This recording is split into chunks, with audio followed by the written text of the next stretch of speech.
গুরুজি, অনেকে মনে ভাব এমন হয় যে শিবধাম নাকি ধর্মের নামে ব্যবসা করছে। আচ্ছা, তো এটা যদি খুলে বলেন। আমাদের ভারতবর্ষে শুধুমাত্র যে শিবধাম আছে তা নয়, আরো অনেক ট্রাস্ট আছে, ধর্মীয় ক্ষেত্র রয়েছে, ধর্মীয় সংস্থান আছে, আশ্রম আছে, সংঘ আছে। তাহলে আমি একটা কথাই বলবো যে আমি এখনকার কথা পরে বলছি, আগেকার দিনে দেখতে পাওয়া যেত যে চৈতন্য মহাপ্রভু বিভিন্ন জায়গায় ঘুরে ঘুরে, বিভিন্ন গ্রামে ঘুরে ঘুরে কিন্তু তিনি নাম কি করেছে, নাম জপ করতেন এবং কিভাবে কীর্তন করতে হয় এবং হরিনামের যে সংকীর্তন, এই যে নাম প্রচার করা, তিনি কিন্তু বিভিন্ন জায়গায় আঞ্চলিক ভিত্তিক নাম প্রচার করতেন। এবং আমরা যদি শ্রীলা প্রভুপাদকেও দেখে নিই, ইসকনের শ্রীলা প্রভুপাদ, তা উনিও তো বিভিন্ন দেশে গিয়ে বিভিন্ন জায়গায় গিয়ে নাম প্রচার করেছে।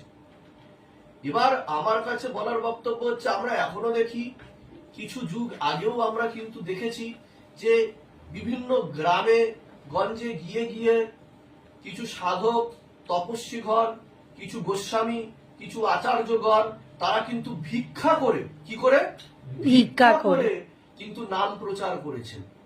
আচ্ছা, তারা ব্রহ্মচারী ভিক্ষা করে নাম প্রচার করেছেন। তাহলে এটাকেও কি ব্যবসা বলা হবে না? আরেকটা কথা, যারা এই ধরনের কথাবার্তা বলে, এমনকি কেউ আমাকে এটাও বলতে পারে যে আমি হচ্ছি মহাদেব শিব শম্ভুর এজেন্ট, বলতেই পারে। যদি এই কথা বলে তাহলে এটাই বা কেন নয়? তাহলে আমি একটাই কথা বলবো, হ্যাঁ, আমি তার এজেন্সি নিয়ে বসে আছি, আমি তার এজেন্ট। যখন আপনি ছোট বাচ্চাদের সাথে টিভি স্ক্রিনে বা আপনার কম্পিউটার স্ক্রিনে কন্ডোমের অ্যাডভার্টাইজমেন্ট দেখেন, কিসের অ্যাডভার্টাইজমেন্ট?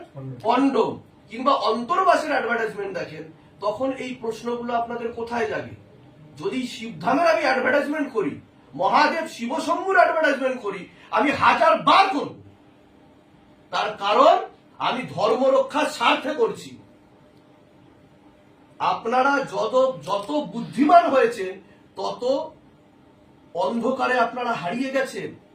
আজকে যখন এই সমস্ত জিনিসগুলো আমরা আজকে কি দেখতে পাচ্ছি, নোংরা চলচ্চিত্র দেখতে পাচ্ছি। ঠিক আছে?